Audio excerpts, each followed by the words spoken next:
안녕하십니까. 좋은 아침입니다. 오랜만에 뵙겠습니다. 오늘도 하나님의 말씀을 가지고 여러분 앞에 섰습니다.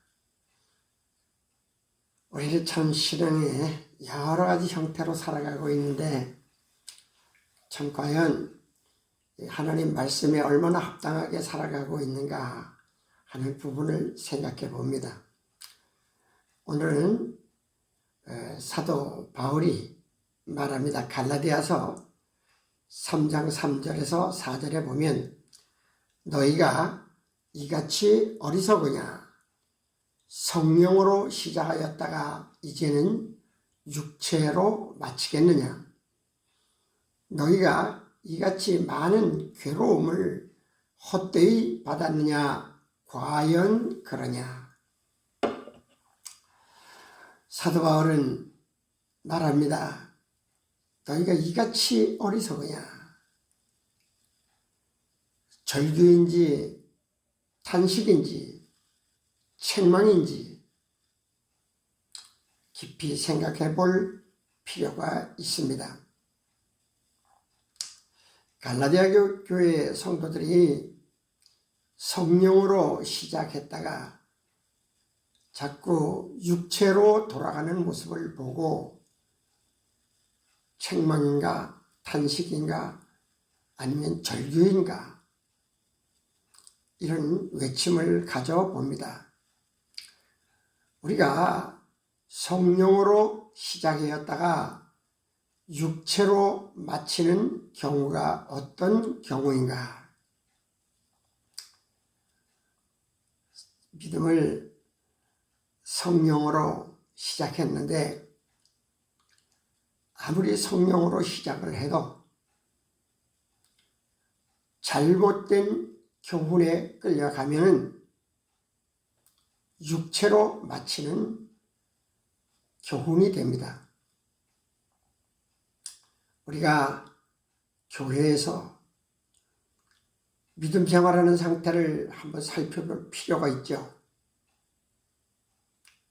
하나님의 성령으로 역사적인 사건이 나 자신에게 일어났는데 지금쯤 여기에 와서 돌려다보니 내 삶이 육체의 소욕에 육체의 영욕에 쌓여있지는 않는가.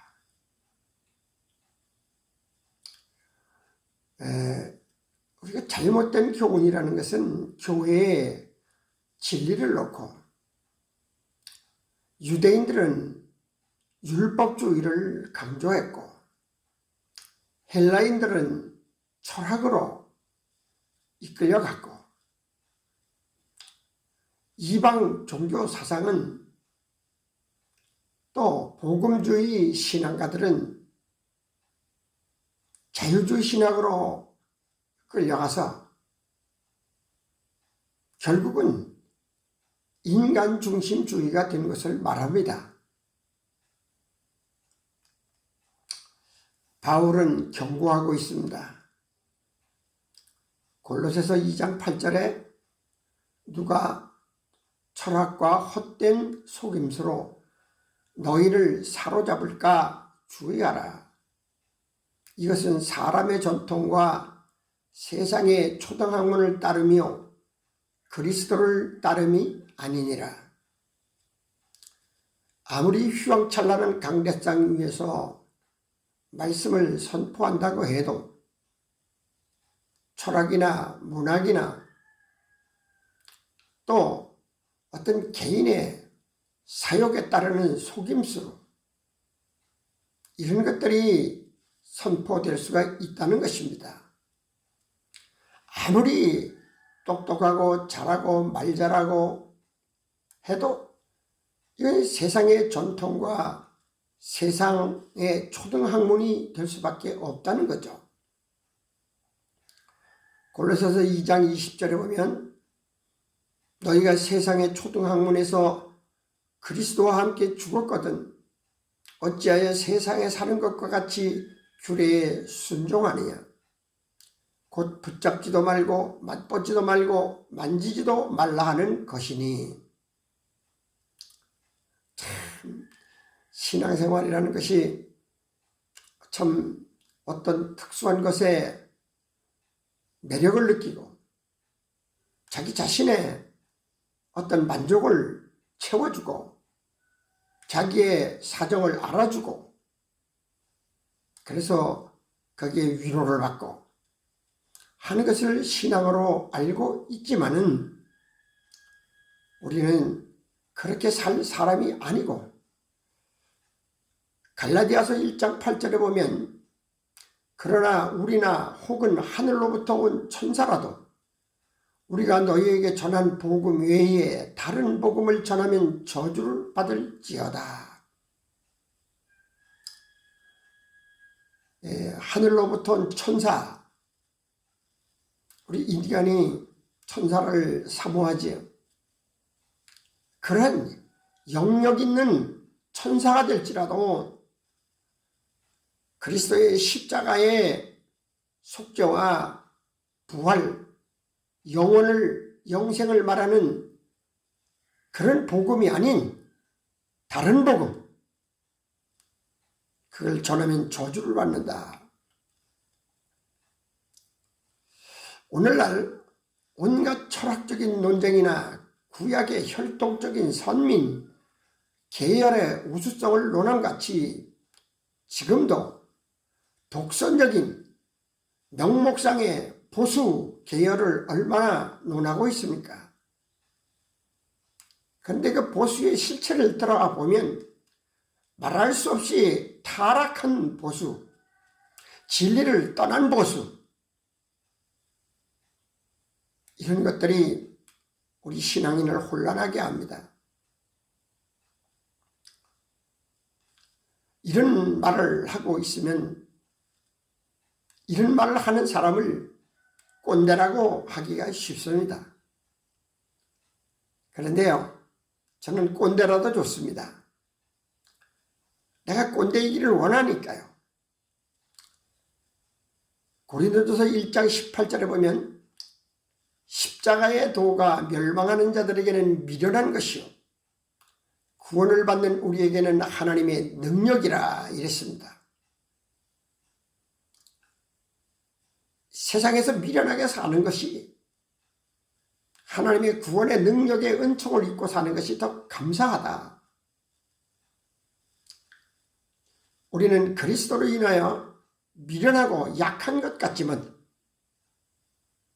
저 육체를 신뢰하는 저 현명하고 강하고 한 그 사람들의 핍박이 더 능력 있는 것입니다.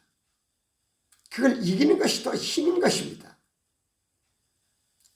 그들이 이론으로 어떤 위장된 보수로 위장된 진리를 가지고 핍박하고 고난을 줄 수 있지만 그러나 우리의 영혼까지는 죽일 수가 없습니다. 순교자들의 순교의 죽음을 보세요.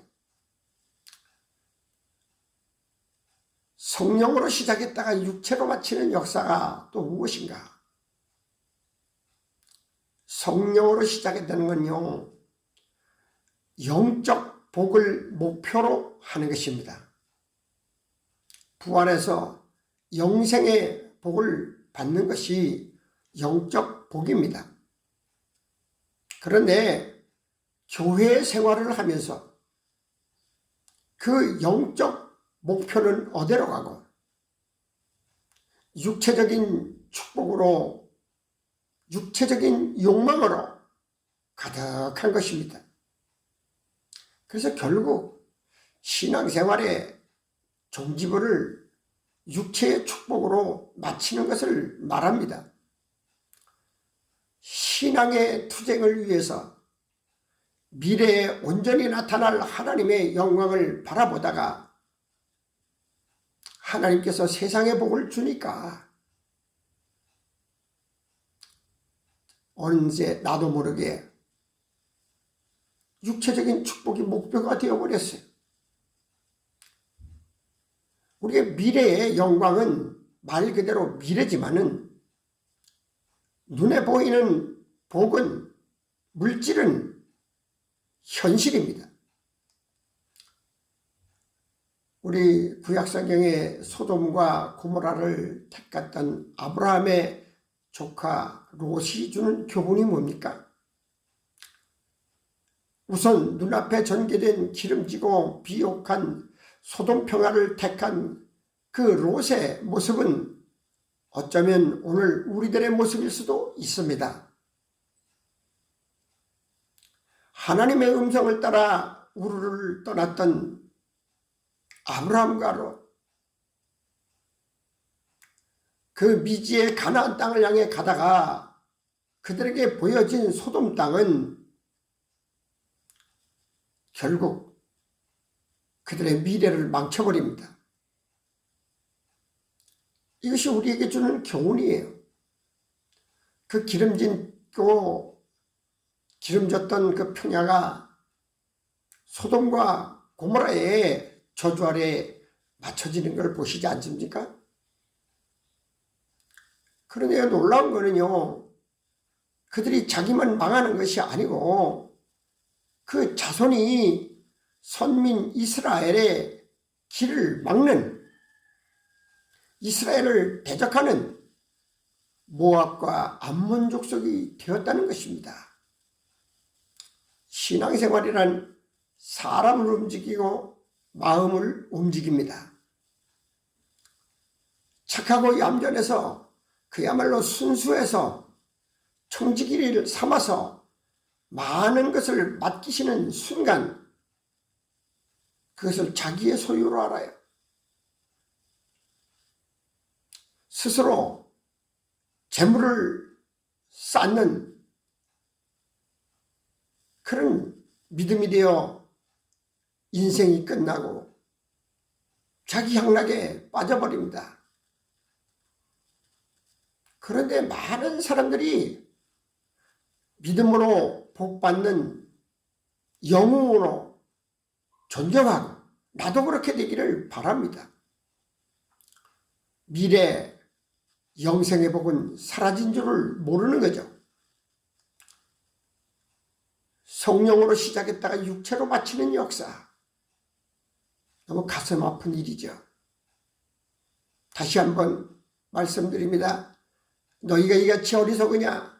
성령으로 시작하였다가 이제는 육체로 마치겠느냐? 너희가 이같이 많은 괴로움을 헛되이 받았느냐? 과연 헛되냐? 우리 그리스도인이 받은 성령, 그 믿음의 삶이 정말 헛된 것입니까? 그렇게 헛된 것입니까? 그리스도인이 그렇게 어리석습니까?